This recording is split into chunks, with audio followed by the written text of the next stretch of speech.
नमस्कार दोस्तों, मैं हूं आद्या शंकर त्रिपाठी और मेरे चैनल में आपका स्वागत है। तो दोस्तों अभी जो पूरे देश में हमारे 3 जो संशोधन और नए बने कानून हैं, उसकी बहुत चर्चा हो रही है और आने वाले समय में उन कानूनों से न्याय में बहुत ही फायदा होने वाला है। बहुत सारे सकारात्मक सुधार किए गए हैं उसमें।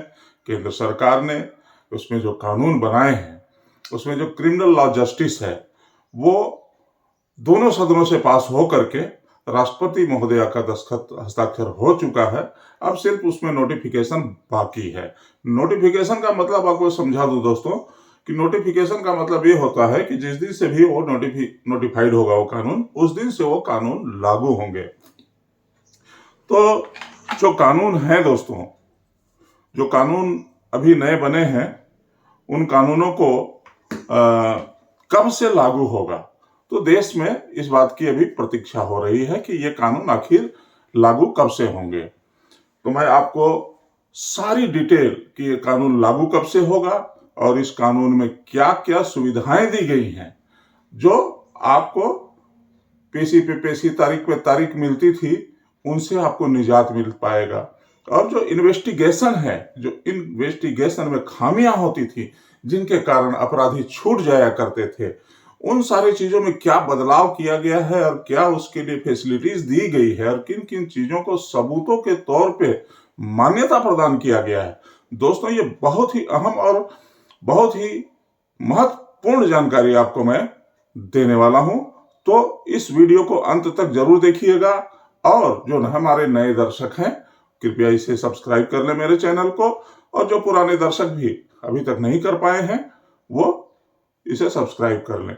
यदि कोई ज्वाइन करना चाहे तो ज्वाइन का बटन भी है, आप ज्वाइन करके मेरे चैनल को और मुझे सहयोग प्रदान कर सकते हैं। तो दोस्तों, ये जो कानून है, अब इस कानून में कुछ एक धाराएं थी जिन पर लेकर के कुछ अभी 2-3 दिनों से हड़ताल चल रहा था।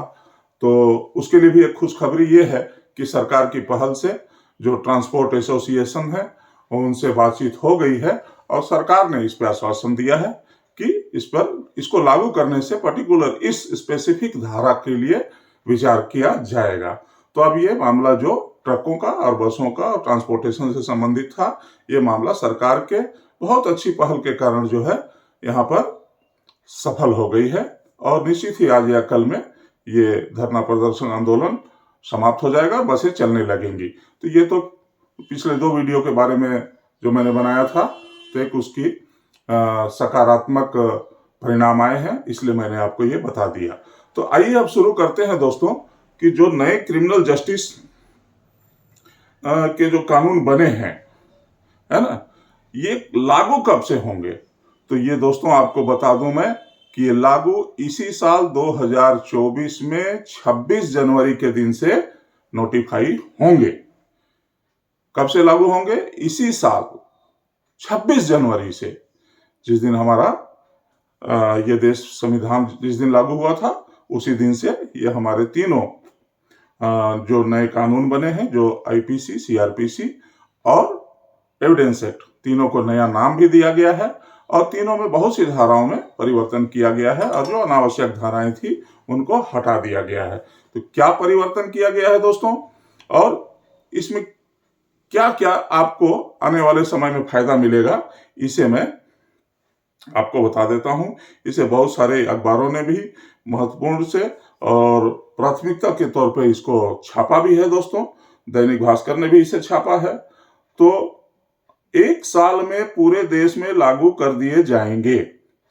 चंडीगढ़ में होगा ट्रायल रन। 3 नए क्रिमिनल जस्टिस कानून, भारतीय न्याय संहिता जो कि बीएनएस कहलाएगा, भारतीय न्याय संहिता, भारतीय नागरिक सुरक्षा संहिता बीएनएसएस कहलाएगा और भारतीय साक्ष्य अधिनियम बीएसए कहलाएगा। और इसकी अधिसूचना जो है 26 जनवरी तक जारी कर दी जाएगी।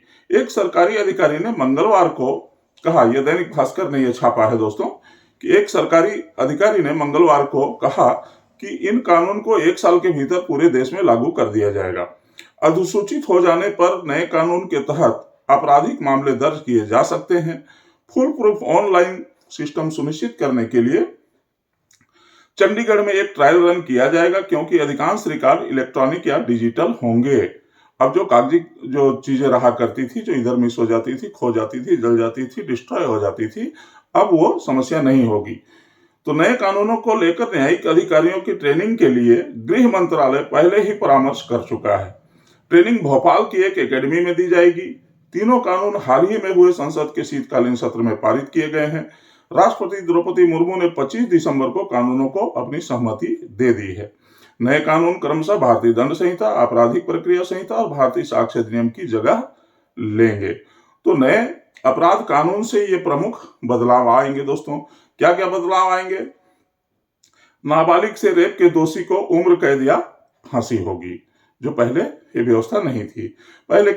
पहले रेप की धारा 375-76 थी, अब धारा 63 और 69 होगी। हत्या की धारा 302 थी, अब यह 101 होगी। गैंग रेप के दोषी को 20 साल तक की सजा या जिंदा रहने तक जेल की सजा का प्रावधान किया गया है। मॉब लिंचिंग में फांसी की सजा होगी। मॉब लिंचिंग के लिए पहले आईपीसी में कोई अलग से प्रावधान नहीं था, तो इसे एक गंभीर अपराध मानते हुए जो भीड़ के द्वारा किसी भी व्यक्ति की हत्या कर दी जाती थी, तो उसमें फांसी तक का प्रावधान कर दिया गया है।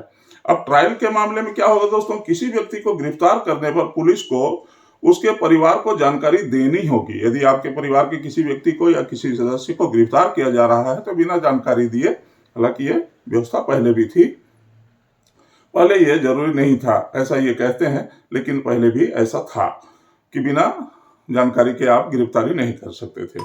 किसी भी केस में 90 दिनों में क्या हुआ, इसकी जानकारी पुलिस विक्टिम को देगी।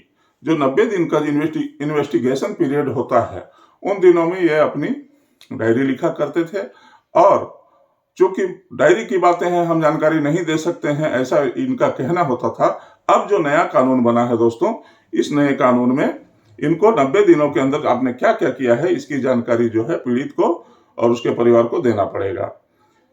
एक्सीडेंट के मामले में वाहन से किसी के घायल होने पर ड्राइवर अगर पीड़ित को पुलिस स्टेशन या अस्पताल ले जाता है, तो उसे कम सजा दी जाएगी दोस्तों। हिट एंड रन केस में 10 साल की सजा मिलेगी। स्नेचिंग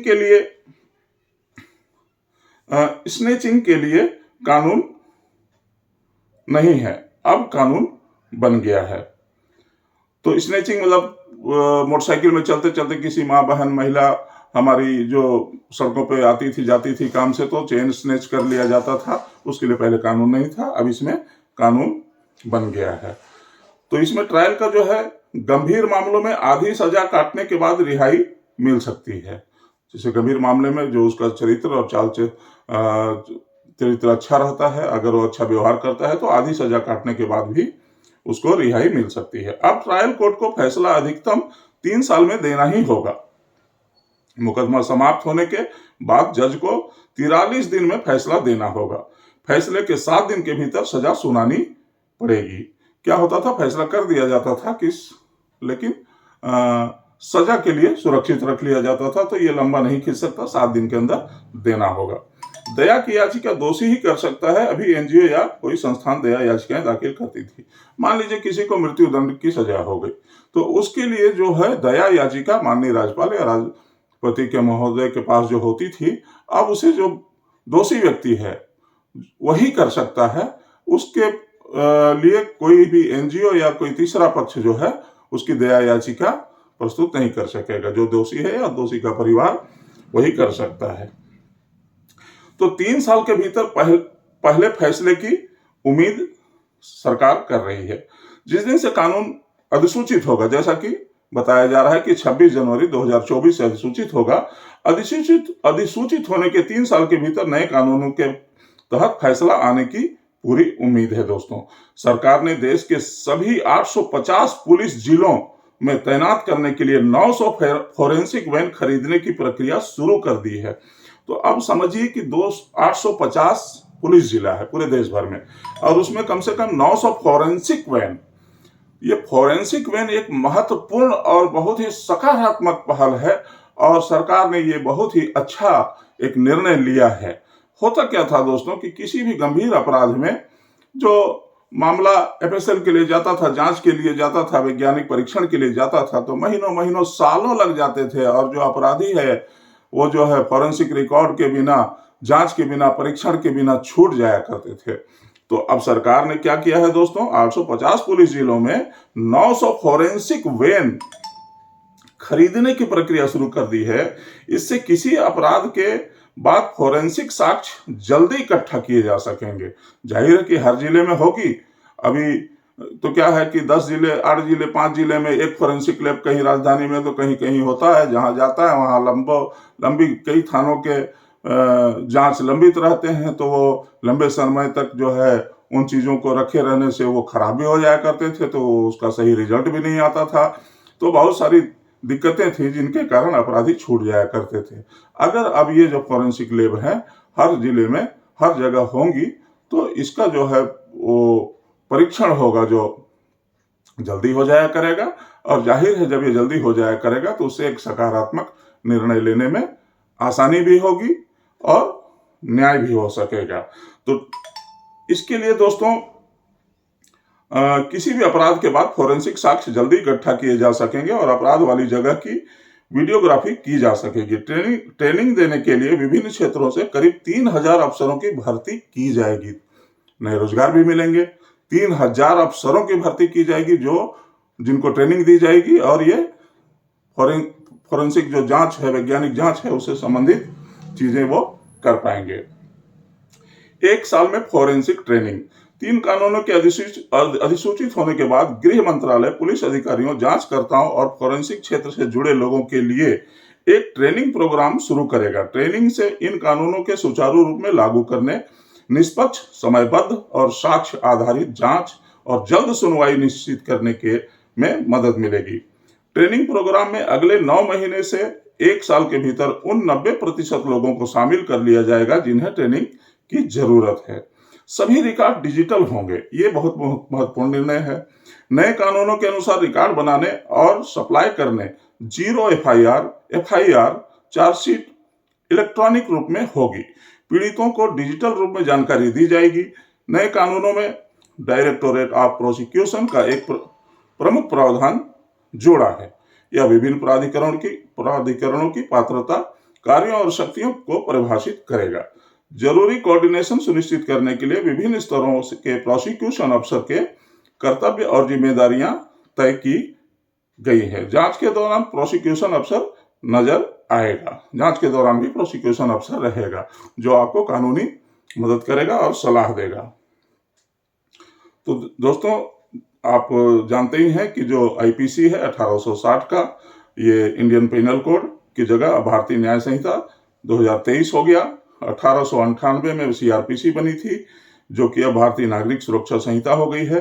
1872 में इंडियन एविडेंस एक्ट बना था, जो कि भारतीय साक्ष्य संहिता अब हो गई है। हर जिले में प्रोसिक्यूशन अफसर की पोस्ट होगी, ये भी बता दिया गया है। राज्य तय कर सकेंगे लागू करने का समय सीमा। सूत्रों ने कहा है कि अपनी क्षमता और संसाधनों के आधार पर इन प्रक्रियाओं को पूरी तरह लागू करने की अपनी समय सीमा बता सकते हैं राज्य। इसका पूरा मैनुअल केंद्र सरकार उनके साथ साझा करेगी। सरकार द्वारा लागू किया जा रहा inter operable criminal justice system ICJS 3 नए कानूनों को लागू करने में बड़ी मदद करेगा। तो दोस्तों, जैसा कि आपने सुना कि ये जो नए कानून, जिसपे कि बहुत ही लंबा चर्चा हो रहा है देश भर में, इसमें बहुत सारे सकारात्मक पहलू हैं। कुछ लोगों को कुछ विषयों पर आपत्ति थी।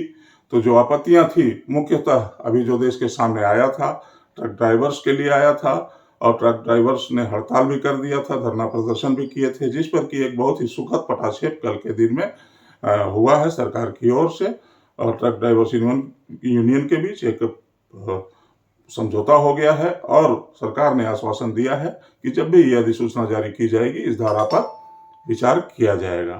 तो वीडियो में प्रमुख तौर पे जो बताना मैं चाहता था दोस्तों, वो यही था कि ये अधिसूचित होगा, 26 जनवरी से लागू होगा। फॉरेंसिक लैब के लिए 900 वैन खरीदे जाएंगे, रिकॉर्ड डिजिटलाइज होंगे, समय सीमा में फैसले किए जाएंगे और लोगों को लंबे समय तक न्याय के लिए इंतजार नहीं करना पड़ेगा। तो मेरे हिसाब से मैं ये मानता हूं कि ये बहुत ही सकारात्मक कानून है। और कुछ चीजें ऊपर नीचे होती हैं जो समय के साथ संशोधित होते रहती हैं, परिवर्तित होते रहती हैं। ये ऐसी चीजें नहीं है कि एक बार बन गया तो ये कोई लोहे की लकीर है जिसे बदला नहीं जा सकता है। आवश्यकता अनुसार सरकारें इन चीजों को संशोधित भी करती रहती हैं। दोस्तों, वीडियो आपको कैसा लगा आप कमेंट सेक्शन में जाकर के जरूर बताइएगा, और वीडियो अगर अच्छा लगा हो तो लाइक और शेयर जरूर कीजिएगा। तो दोस्तों, मिलते हैं अगले वीडियो में एक नई जानकारी के साथ। तब तक के लिए जय हिंद, जय भारत, वंदे मातरम।